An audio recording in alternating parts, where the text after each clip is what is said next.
ఒక విప్లవాత్మకమైన మార్పును తీసుకొచ్చారు. ఏదైతే క్లస్టర్లు, యూనిట్లు, బూతులు, కుటుంబ సాధికార సారథుల ద్వారా మరొక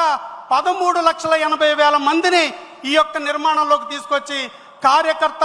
గ్రామాల వరకు దాటుకుని కుటుంబాల వరకు సారథిగా ఉండేలాగా తీసుకొచ్చి ఈ యొక్క తెలుగు రాష్ట్రాల్లో మరి ముఖ్యంగా ఆంధ్రప్రదేశ్ రాష్ట్రంలో ప్రతి కుటుంబానికి ఒక వారధిగా కార్యకర్తను తీసుకొచ్చి కప్స్ నిర్మాణం ద్వారా తీసుకురావడం ద్వారా, అదేవిధంగా ఏదైతే తెలుగుదేశం పార్టీ నిర్మాణంలో ప్రముఖ భూమిక పోషిస్తున్న అన్న లోకేష్ అన్న, ఆయన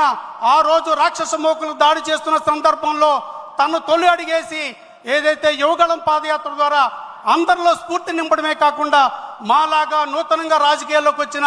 యువకులు తడబాటుతో చిన్న చిన్న తప్పుడు అడుగులేస్తున్నా చేయి పట్టుకుని మాకు వారధిలాగా సారథిలాగా నడిపిస్తున్న లోకేష్ అన్నకి ఈ సందర్భంగా ధన్యవాదాలు తెలియజేసుకుంటూ, ఏదైతే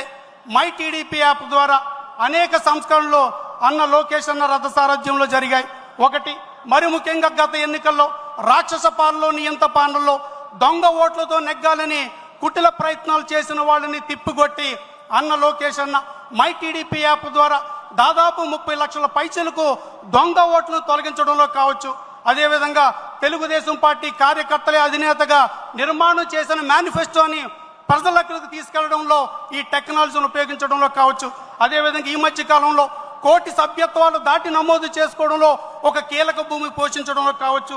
ఈ రకంగా భవిష్యత్తు గ్యారెంటీని ఇంటింటికి తీసుకెళ్లడంలో ఇలా టెక్నాలజీని అనుసంధానం చేసుకుని కార్యకర్తని ప్రతి ఓటర్ దగ్గరికి చేర్చి తెలుగుదేశం పార్టీ సిద్ధాంతాన్ని, తెలుగుదేశం పార్టీ అజెండాలను ముందుకు తీసుకెళ్లడంలో కీలక పాత్ర పోషించడంలో టెక్నాలజీని అనుసంధానం చేసినందుకు అన్న లోకేషన్కి ధన్యవాదాలు తెలియజేసుకుంటూ, ఈ సభాముఖంగా ఇంతటి ఘనకార్యానికి అంకురార్పణ చేసి సిద్ధాంతానికి రూపకల్పన చేసిన